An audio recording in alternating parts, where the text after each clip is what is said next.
Olá, tudo bem com você? Que a graça e a paz de nosso Senhor Jesus esteja sempre em sua vida. Pois bem, pela misericórdia e bondade do Senhor, aprove a Ele nos dar esta oportunidade para que eu pudesse estar aqui e meditar, expor a palavra do Senhor. Eu estou expondo o Evangelho segundo escreveu Lucas,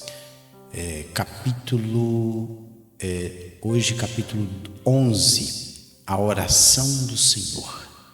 Capítulo 11, deixa eu ver isso mesmo, isso, capítulo 11, a oração do Senhor. Vamos lá, vou compartilhar a minha Bíblia, mas antes de compartilhar, eu vou deixar nos cards acima, bem acima aqui, uma playlist com todos os vídeos que eu já fiz a respeito deste Evangelho, desde o capítulo 1 até o capítulo 10. Vamos lá. Está aí na tela. A oração do Senhor. Ele começa assim: de uma feita, estava Jesus orando em certo lugar.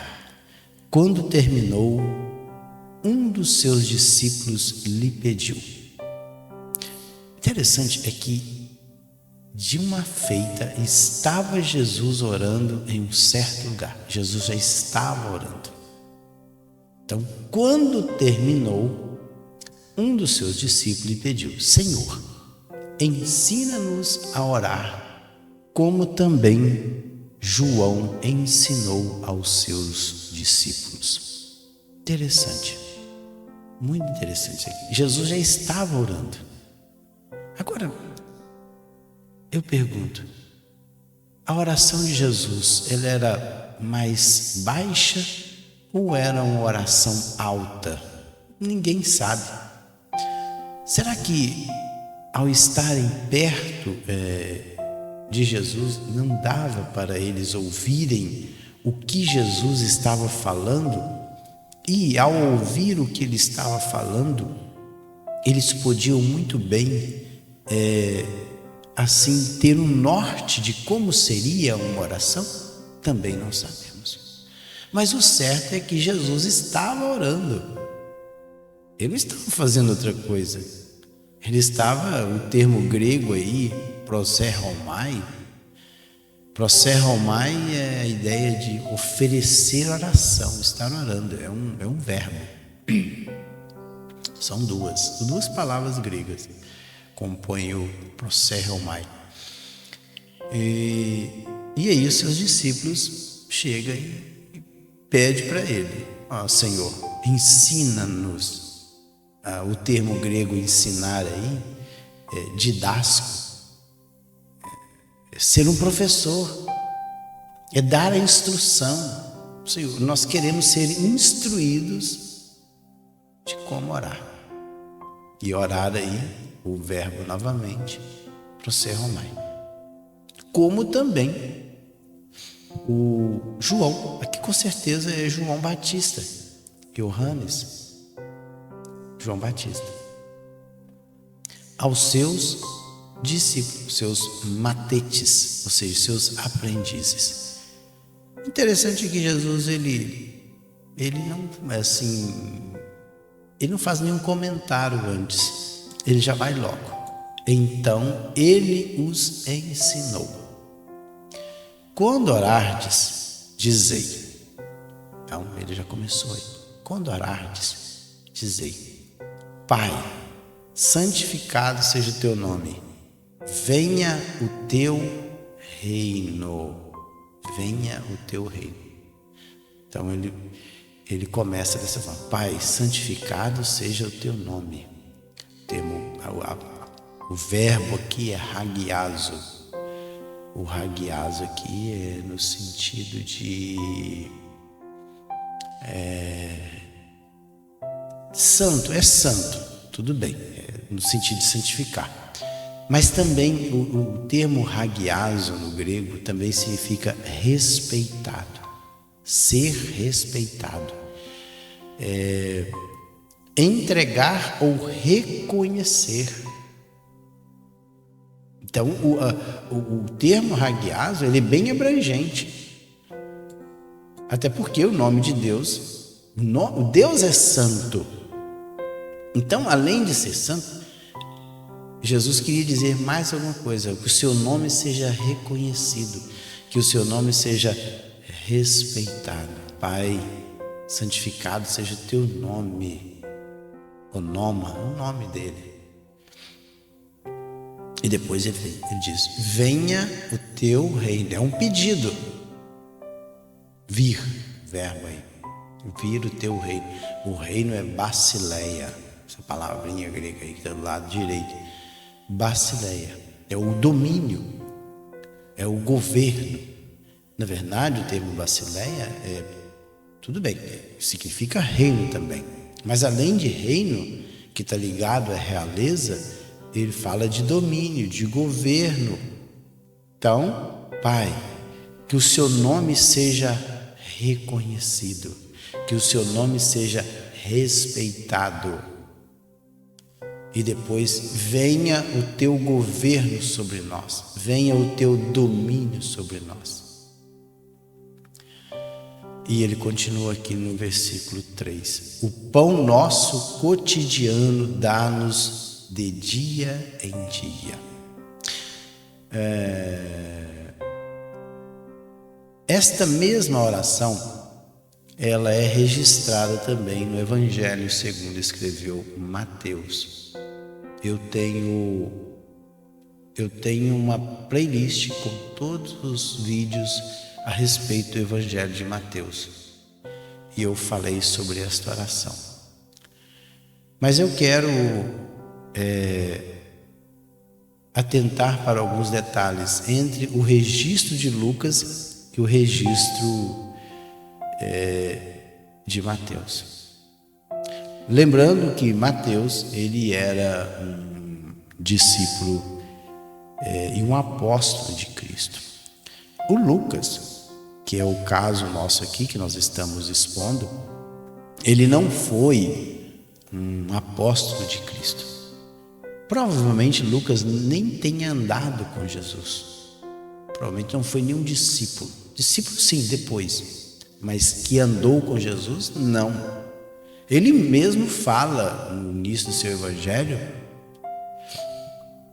que ele foi coletar as informações. Então, toda a informação do Evangelho de Lucas é que ele foi a campo e coletou as informações e escreveu tanto o Evangelho que leva o seu nome, como também o livro de Atos. O doutor Lucas, Paulo fala isso.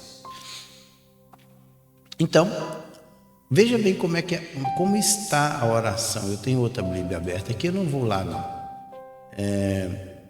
Nesse texto aqui, específico, ele diz, olha como é que começa: Pai nosso que estás no céu, santificado seja o teu nome.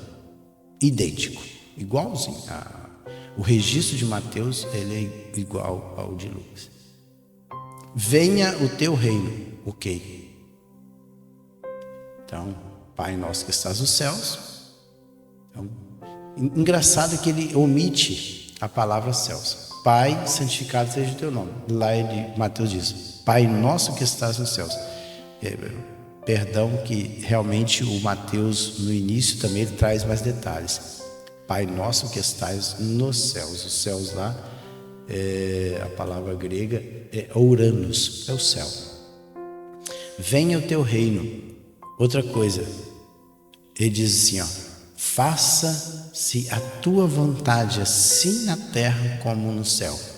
Aqui, Lucas, ele não traz nenhum detalhe a esse respeito. Então, veja que venha o teu reino, tudo bem. Ele fala, venha o teu reino. E faça-se a tua vontade, assim na terra como no céu. O terceiro aí, o pão nosso cotidiano dá-nos de dia em dia. O Mateus também fala, o pão nosso de cada dia dá-nos hoje. Ok, praticamente é mesmo. O pão cotidiano aí, a palavra grega para cotidiano é piousios. Piousios é esta palavrinha aqui, ó. Esse adjetivo acusativo singular masculino, ele dá a ideia de o pão que é suficiente para cada dia.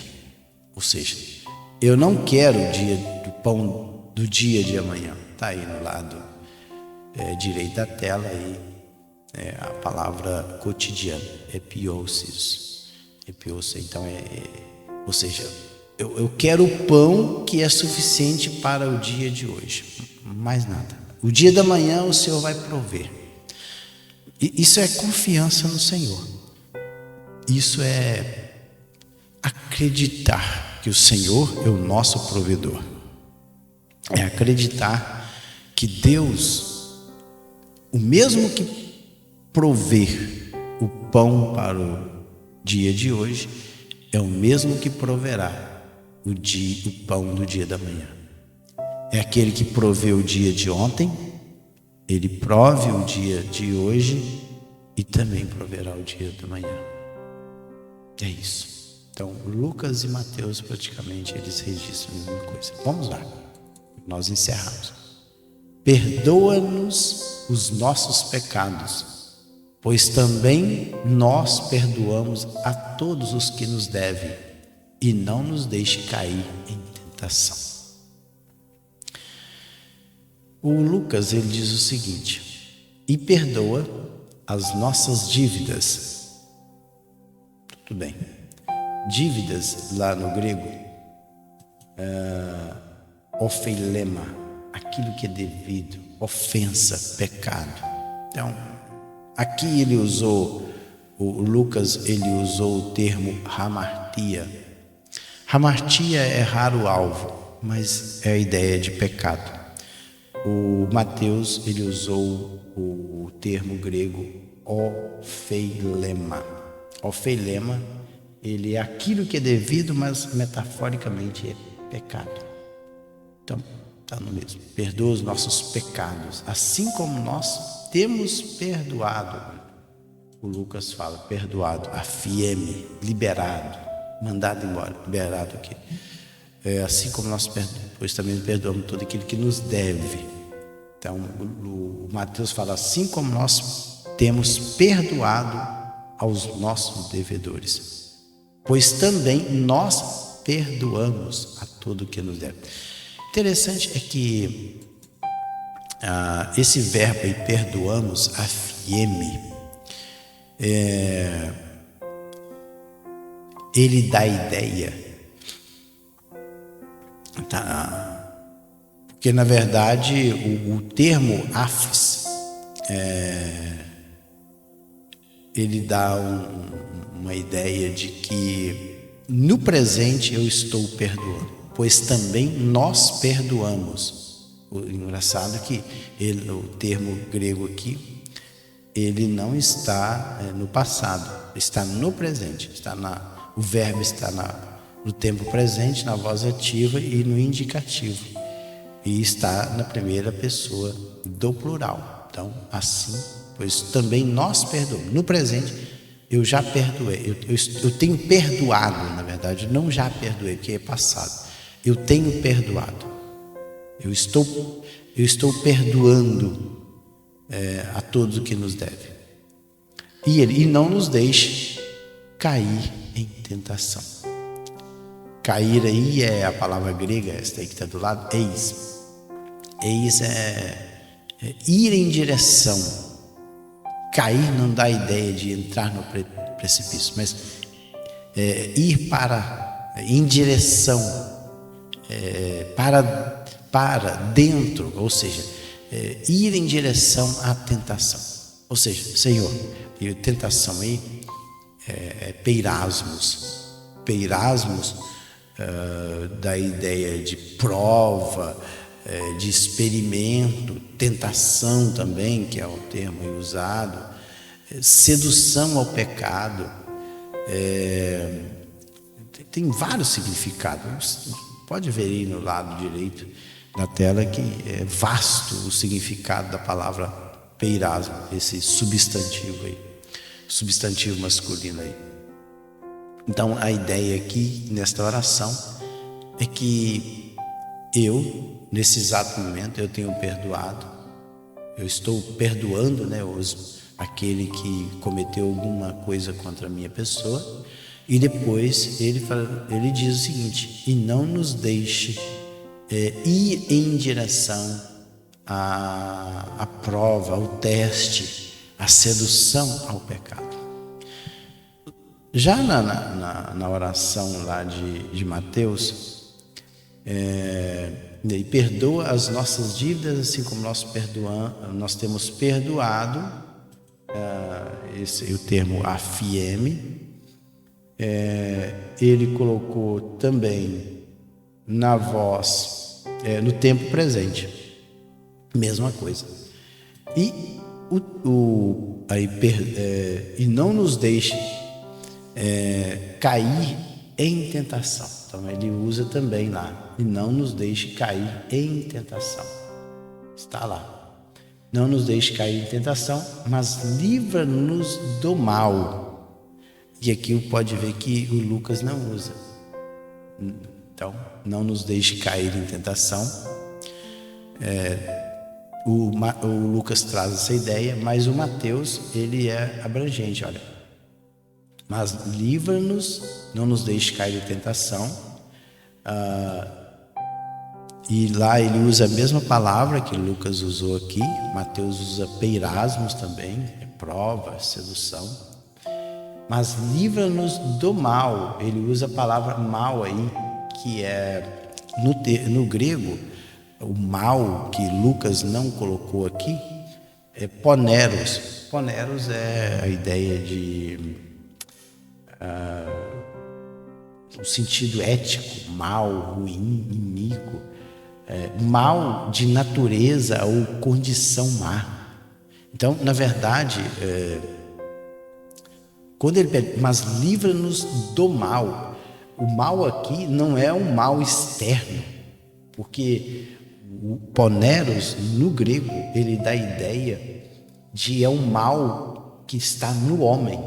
Inclusive ele usa no grego ele usa o significado de poneros é mal com U, no sentido de caráter. Então no sentido ético, mal, ruim, iníquo, de natureza ou condição má. Então ele está pedindo que o Senhor livre ele dessa natureza, dessa condição perversa, dessa natureza má que conduza ele, que está conduzindo ele ao pecado. Ele está pedindo, Senhor. Então, o Mateus faz isso, livra-nos do mal. E interessante é que lá em Mateus ele continua ainda a oração. Pois teu é o reino, pois teu é o reino. Ele usa lá Basileia. Pois teu é o reino, o poder e a glória para sempre. Amém. Interessante então aí uma análise das duas orações que foram registradas por Mateus e por Lucas. Não que a Bíblia esteja entrando em contradição, não. Os evangelhos, um complementa o outro. Pode ver que algumas coisas, ou melhor, muitas coisas que tem no evangelho de João, não tem nos demais evangelhos. Como, por exemplo, o capítulo 14, 15, 16 e 17 do evangelho de João. A maioria da narrativa ali contida nesses capítulos, desde o 14 até o 17, não tem nos evangelhos, não tem nos demais evangelhos, nos evangelhos sinópticos. Por outro lado, Lucas, por exemplo, ele traz muitos detalhes a respeito da vida de Jesus, da sua concepção, do período ali que ele foi apresentado no templo, traz riqueza de detalhe, quem estava no governo. Então, o Lucas traz esses detalhes, mas em outros ele não traz, como por exemplo, a oração aqui do Senhor, a oração que o Senhor deixou aí como modelo. Eu entendo que esta oração aqui do Pai Nosso é uma oração modelo, não é para que nós fiquemos repetindo esta oração como se fosse um mantra, não. Isso aqui é um modelo. Quando eu for orar, eu tenho que orar dessa forma. É um modelo para que eu deva seguir de como entrar na presença de Deus e falar com o Pai. Pois bem, deixa eu voltar aqui para a cama principal. Pois bem, então no próximo vídeo eu estarei dando continuidade neste capítulo e eu vou falar sobre a perseverança na oração. Então não perca, fiquem todos na paz do Senhor Jesus e até o próximo vídeo.